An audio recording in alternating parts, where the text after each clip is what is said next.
weburu na nkwurogu na ayo ayo ka ndị aka ji nwa amadi ahapụ ya biko ndị mmadụ onwe je enye aka na oye enye aka ka enye aka ka amara na ya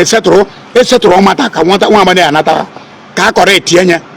ọ pụta emepe m ọnụ gwakwa ya ka ọ dị otu ọ dị ya ka akwụkwọ otu ọ dị ya mma agwa ya otu ọ dị ya otu o si eme mmụọdụ mmadụ wee tụgharịa wee sịra nna ya ayịyọ na nna eti mkpu na m jere collide ya wuti na o nwere business mụ na onye eze Jizọs na-eme just imagine my age n'ozoro ezo na ọka ntịta ego ka mụ na ya kee ego one ka mmadụ ga-enye uwe ezu oke kịta ga-ebu n'isi no let me ask you people ndị a na-ekwuwasị ọnụ na-akọcha ọchọchọ ị na-ekwu okwu na-akpọ uwe ezu oke ka i wee build ya page ya ruo to monetization aghasa anya agụ ọgụ ọ bụrụ ịchọ onye maka nsi eme were ahụ uwe ezu oke wee build ya page o ruo to monetization ị na-ene anya aghasa anya ibidokwa n'isi ka ị mara mmụọ na-eti ihe a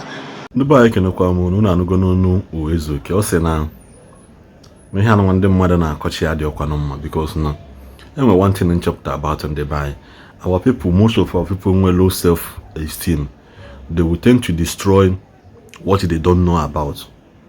Obolo na kita na mmadụ bịa na afọ na ihe na-aga, but he try to figure a way that thing si aga, or try to figure a way that thing si eme. They will make it, they will try and fight so hard ka make ka destroy that thing. A legendary like Uwezuoke. Maka na Uwezuoke na this level now, Uwezuoke on the level of kedonye mmeji imonu Uwezuoke na-erate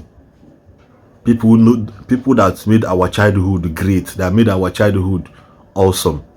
Manu Uwezuoke no n'ime ya. Uwezuoke so na onye memu na gị na Abuja eme gị asụ Igbo content a post online at his age, at his level, because now I follow me here some of our people with that you will tend to talk down on anybody obonefo because we have phone, we have data. Obolo na maro can ezi onye Jesus, or you feel like Nigeria, you feel like na ha na-eme business. Enwe ndị bụ ha bido tibe ọnụ n'okwu bido zai watch basa na agadi ya na-akwa na agwa ofe na Kenya na ha nọ n'ụlọ ewu amụọ n'ogbele. So na somebody like Uwezuoke now in his age, in his legacy, onye keep obolo no jeje me arrange with gene with onye nwunye onye Jesus ka ewe mana ya eme gina agbata eke. You people started hating Uwezuoke ever since Onye testimony about Zion, ever since Onye testimony about Ebukobi. That is when you people begin to hate this man. Because you people don't want anybody associated with Onye Nejoka. That is when you people begin to develop one useless mindset, thinking that you are wise, not knowing that you are mentoring a generation that will wake up tomorrow and question what we have done. This is our generation now. A lot of us are mentoring a generation that will one day grow up and ask you, what have you done? Okay, for when I mentor like this. So by the time I want to get somebody in my mentor, is this truly what I have created in the life of these people? Kusena all these things Kusena all these things because you have data, you have phone, you have your own opinion. If you have your own opinion, don't insult anybody with your opinion. Say it and post, or comment it in my own opinion. Many people now accuse somebody begging an elderly man.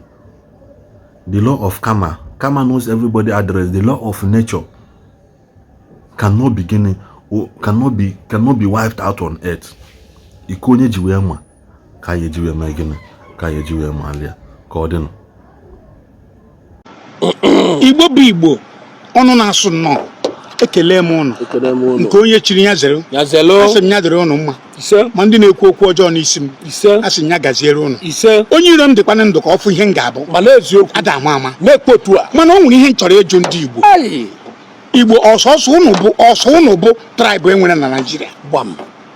Igbo kedu ihe kpatara na ihe ụnụ ji apụ iche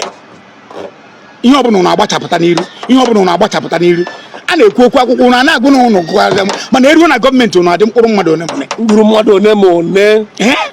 na ụnụ gụrụ akwụkwọ na onye agụ onye abụọ na initrade ngwa mana abịa na gọọmenti ụnụ adị mkpụrụ mmadụ one mmadụ one bụ ndị Igbo nọ na federal mmadụ one ya bụ ajụjụ nchọrọ ịjụ. How many are you?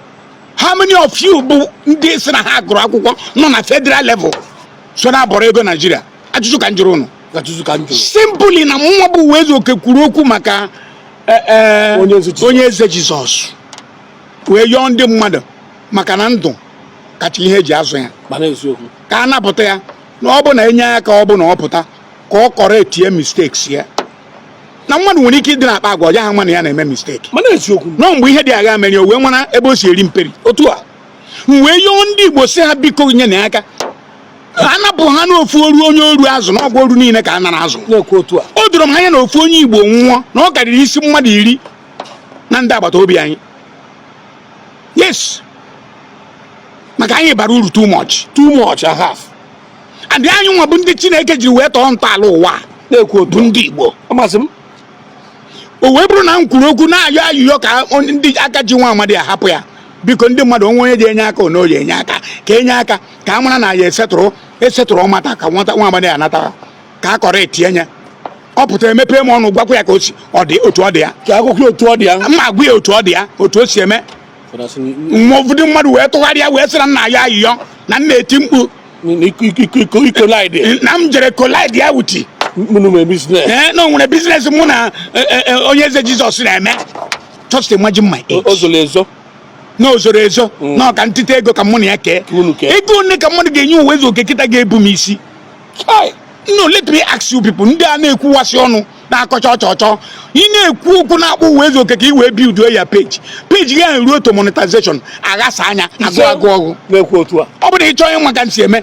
were ahụ uwe eze oke wee build ya page o ruo to monetization ị na-ene anya aghasa anya ibidokwa n'isi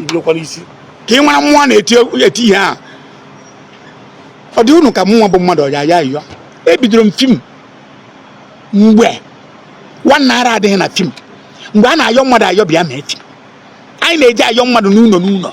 mgbe e nwere black and white TV onweghị ofu onye nwere color TV kama were ihe eji amachi lokozedi akwụkwọ lokozedi machie TV ya wee nọgide na industry wee nọgide wee ruo by this time ka kwụrụkwa gem kwụrụkwa chem mmadụ emewe ọnụ sị na m na-eme arenji na nna ya ayọ ọnụ kwuru ihe a enye m ekwu ya kama ka nnukwu ya ọzọ aga m ekwu more than this mana ka nnukwu ya ọzọ onye si na m na-ayọ ayịyọ na ọba arenji na-ezokpuru onye eze ezokpu na owe eze okechara ka a napụta ego ka anyị ncha kee nnukwu ya n'ọnụ ha again efu oduongu ya nylon mfe oduongu ntọgbọ gị na-agbagharịrị na-enekwa anya ka nwunye ya dị ihe unu ga-ejiji ama na ihe na-ekwu ọ bụ eziokwu ma ọ bụ eziokwu unu nekwara pinọpịnị ahụ otu ọ dị ọ bụ otu ahụ ka ọ dị mgbe ya na ya na-eme lọve nwatakịrị kwụrụ ọtọ gwụ ncha fọsi isi ụmụ ejigam na-agbagharịzi ka ihe na-agba na n'ime mmiri iwe nwa ọnụ iji ekwu onye siri ihe otu ọ dị na ọ dị mma ụdị ihe abịara ya onye si na uwe oke bụ na-agharị nji na ihe na-eme bụ ka akụta ego ụdị ihe a ya bịara gị okpuri ọ bụ na eji egi si jide nne gị ejighị nne si jide nna gị ejide nna gị si jide nwunye gị ejide nwunye gị si jide nwanne gị si jide nwa gị ihe ndị a niile gbara gị okirikiri ka ị na-enweghị inwere nke ọzọ ka ijezi ezozo ka e wee tụkọrọ gị ego anyị wee tụọrọ gị ego esikwu nkwu ama ekwu nke kwurekwu bụ out of my mind $1 $10 nwere onye nyere uwe akwa nwunye ya na-ebe I spend my time akwa nwunye ya na-ebe kama na-akwa nwa pino bere ka m ji wee pụta ife ichere enweka m efe ichere m enweka chance anyị na onye eze anya na-adịkasị mma ifụra mụ na onye eze before ifuga anyị before with onye eze ifugo iwu ga-ebe ịnọmasị mụ na onye eze nọ mụ na onye ma okwe n'aka why should you say so why should you say vomit rubbish nnukwu ya n'ọnụ ọzọ ị na-anyụ anyụ na-agbọ agbọ ị na-anyụ anyụ na-agbọ agbọ ịchọ try anyị again ka m gwagwa unu otu iru m dị ka obi m dịkwa gbam ọkwa otu iru m dị ka obi m dị na-ekwu gaskiya otu a ngwara gị aka ọ dị onye ọbụla dị adụ doo onwe ya ịbụrụ na ị na-ekwuka mana level iji ekwu n'okwu rubbish nonsense stupid